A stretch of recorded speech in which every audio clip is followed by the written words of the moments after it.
Halo semuanya, perkenalkan kami dari kelompok 3 izin memberikan edukasi serta mempresentasikan mengenai hasil kerja kami untuk memenuhi tugas akhir pengantar teknologi informasi dengan dosen pengampu Ibu Dita Madona Simanjuntak STMDI. Di sini tertera nama-nama kelompok kami, ada Elfrania Cynthia Pinky Aeng, ada Bunga Putri Dewi, ada Weni Juliana Nanggolan, ada Priscilia Mendik Tarigan, dan ada Konstansia Angelica. Topik pembahasan yang akan kami sampaikan melalui video ini adalah mengenai edukasi kekerasan seksual. Materi pertama adalah mengenai definisi kekerasan seksual. Kekerasan seksual adalah setiap perbuatan merendahkan, menghina, melecehkan dan atau menyerang tubuh dan atau fungsi reproduksi seseorang karena ketimpangan relasi, kuasa dan atau gender yang berakibat atau dapat berakibat penderitaan psikis dan atau fisik, termasuk yang mengganggu kesehatan reproduksi seseorang dan hilang kesempatan melaksanakan pendidikan dengan aman dan optimal. Nah, apa sih definisi kekerasan seksual menurut World Health Organization atau WHO? Nah, menurut WHO, kekerasan seksual merupakan semua tindakan yang dilakukan dengan tujuan untuk memperoleh tindakan seksual atau tindakan lain yang diarahkan pada seksualitas seseorang dengan menggunakan paksaan tanpa memandang status hubungannya dengan korban. Berikut adalah pentingnya mengetahui dari bentuk-bentuk pelecehan seksual. Karena yang pertama untuk langkah pencegahan, yaitu untuk mencegah kita dari bahaya pelecehan seksual. Lalu kedua, sebagai perlindungan diri apabila kita melihat tanda-tanda orang mencurigakan, kita bisa menjaga diri kita.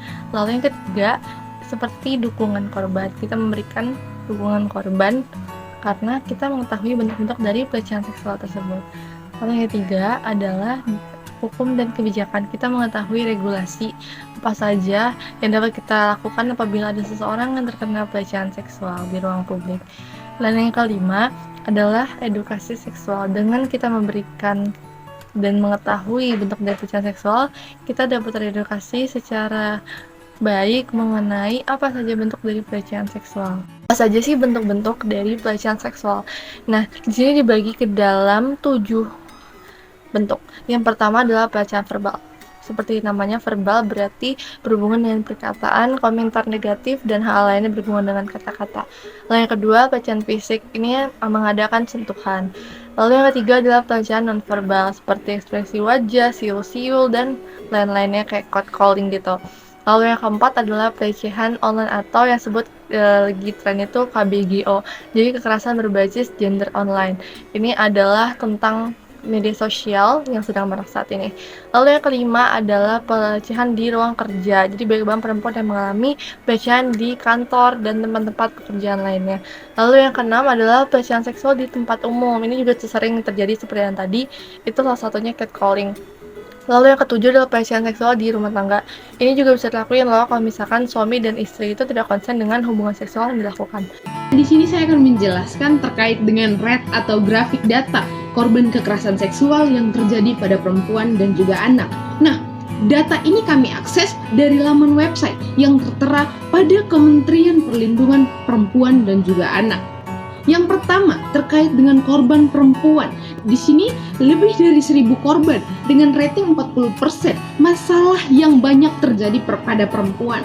Nah, pada kesempatan kali ini, kejahatan yang terjadi pada perempuan ini sering kita lihat pada daerah Jawa Tengah. Di sini juga disusul dengan grafik red data korban kekerasan seksual yang terjadi pada anak yang juga kami akses pada laman website Kementerian Perlindungan Perempuan dan Anak. Ini berjumlah lebih dari 2.000 korban, yang mana korban anak per 2023 terkait dengan permasalahan ini banyak terjadi pada daerah Sumatera Barat. Kemudian ada pun jenis kekerasan yang paling banyak dialami atau yang paling banyak terjadi pada korban kekerasan seksual, yaitu meliputi anak dan juga meliputi perempuan. Nah, jenis ini adalah jenis kekerasan seksual. Jika kita lihat terdapat 11,364% masalah pada jenis tindakan ini, yang kemudian disusul dengan jenis tindakan fisik, yaitu 8,813%, dan yang paling rendah atau yang paling minim terjadi yaitu jenis kejahatan eksploitasi dengan tingkat kejahatan 316%. Selanjutnya di sini saya akan menjelaskan mengenai cara ataupun solusi untuk menghindari kekerasan seksual. Kita dapat melakukan 4 prinsip dalam pencegahan kekerasan seksual di lingkungan manapun dan di segala lini kehidupan manusia. Yang pertama dengan prinsip keadilan, di mana setiap perilaku kekerasan seksual harus dihukum sesuai dengan peraturan dan ketentuan hukum yang berlaku tanpa adanya perbedaan status, kedudukan, jabatan dari pelaku kekerasan seksual. Yang kedua dengan prinsip tidak bersifat diskriminatif, di mana dalam menangani kasus kekerasan seksual diusahakan untuk tidak mendiskriminasi seseorang, baik itu pelaku maupun korban. Karena dengan cara mendiskriminasi, hal tersebut dapat mencegah, memperlambat ataupun menghentikan proses penghukuman kekerasan seksual. Yang ketiga dengan prinsip terintegrasi fisik dan non-fisik. Artinya, setiap individu harus saling memperkuat dalam pencegahan kekerasan seksual di lingkungan manapun dan dengan siapapun. Yang keempat dengan prinsip melibatkan semua pihak. Artinya kita dapat mengintegrasikan dan mengedukasikan mengenai nilai hak asasi manusia dan kesetaraan gender baik melalui perkuliahan, seminar maupun diplomasi, dan adanya pengabdian kepada masyarakat secara langsung untuk memaksimalkan edukasi mengenai kekerasan seksual. Berikutnya saya akan menjelaskan efek-efek dari kekerasan seksual yang seringkali terjadi. Yang pertama ada kelumpuhan sementara atau tonic immobility. Hal ini seringkali terjadi pada korban kekerasan seksual karena ia dipersalahkan sebab ia tidak melakukan perlawanan, teriak ataupun lari pada saat ia mengalami kekerasan seksual. Yang kedua ada victim blaming, di mana berdampak pada 2 tingkat, yaitu korban menyalahkan dirinya sendiri atau self-blaming, dan pihak lain yang seringkali menyalahkan korban atau victim blaming. Yang ketiga ada tuduhan palsu atau false accusation. Hal ini membuat banyak sekali korban kekerasan seksual enggan untuk melaporkan kasusnya sendiri karena adanya pandangan bahwa mereka melakukan tuduhan yang palsu. Banyak sekali korban kekerasan seksual yang dilaporkan balik dengan pasal pencemaran nama baik karena dianggap tidak memiliki bukti yang cukup kuat. Yang keempat, ada pembebanan korban. Aparat penegak hukum membebani korban untuk mengumpulkan buktinya sendiri dan mencari pasal yang tepat untuk menindaklanjuti kasus yang sedang dilaporkan. Hal ini dikenal dengan beban pembuktian. Yang kelima, ada penyalahgunaan wewenang. Semakin banyak lapisan identitas minoritas yang rentan untuk mendapatkan tekanan yang didapatkannya sehingga ia tidak memberikan persetujuannya dengan bebas. Baik, di sini saya akan menjelaskan mengenai apa saja manfaat dari pembuatan video kekerasan seksual. Yang pertama yaitu sebagai media informasi untuk masyarakat mengenai apa saja yang dimaksud kekerasan seksual atau bagaimana definisinya. Karena sebelum kita mengkategorikan hal-hal apa saja yang termasuk kekerasan seksual, kita harus mengetahui dulu apa sih definisi dari kekerasan seksual.